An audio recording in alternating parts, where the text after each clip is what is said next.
Socialism, capitalism, and democracy. Although separate in theory, a country's economy is linked to its government.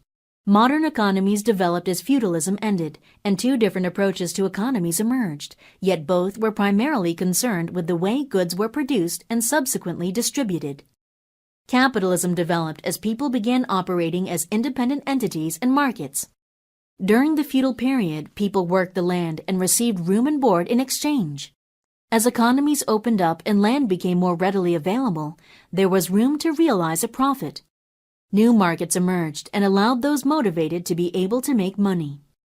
Thus, capitalism developed not necessarily as a result of a government's policy, but as the product of the status quo.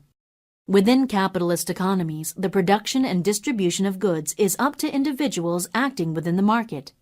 People may invest in means of production such as factories or pieces of land. Investors then distribute the goods acquired from their investment for a price. These goods are distributed according to the laws of supply and demand in a market. In a free market, the buyer and seller decide upon a fair price for a good and conduct an exchange. No government control is exercised over the interaction. In spite of its seemingly natural state, capitalism does not always ensure a state without injustice. With the Industrial Revolution in Europe and the United States, a disparity in wealth occurred that exposed the problems with the natural progression of a free market.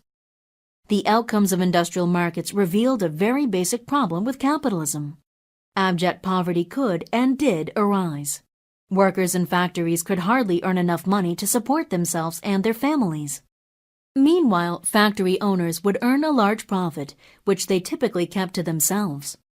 It was this disparity in wealth distribution that led some to believe that capitalism was inherently flawed. Karl Marx, a German thinker and economist, was the most famous opponent of capitalism. He argued that it would inevitably fall due to its failure to fairly distribute wealth.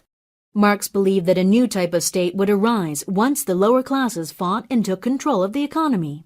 This new economy, called socialism, would see the lower classes claim the means of production and put them in control of their state. The governing body would also control the wealth that was produced. Socialists thought that this new system would eliminate economic inequality and ensure the well-being of all people in the system. Democracy, control of the government by and for the people, has historically been the defense used by proponents of both systems. Socialists see the takeover by the lower class as a truly democratic movement. Conversely, capitalists see the cooperation of the people in the system as tacit endorsement of it. Meanwhile, both sides criticize the other for not being democratic. Capitalists typically argue that revolution is the result of a few radicals agitating the lower class into a frenzy. Socialists argue that the capitalist endorsement through cooperation is merely the result of their controlling cultural outlets that oppress the consciousness of the working class. Regardless, democracy can exist within either economic system. Socialism and capitalism are both economic systems, while democracy is a form of government that can coexist with either approach. Historically, socialism has been linked with cruel dictatorships.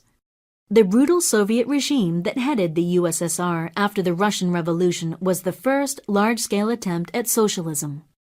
In spite of its negative history, socialism does not need to be linked to a violent dictatorship to work.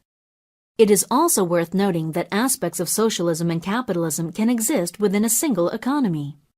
Capitalist systems can exercise some control over the economy for various purposes, even though government involvement in the economy is technically socialist.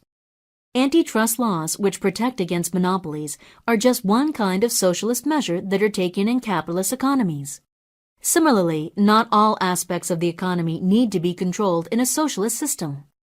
Aspects of capitalism can be employed in socialist systems. Just a few years after being founded, the former USSR allowed a few capitalist policies. In spite of their differences, the two systems are not mutually exclusive.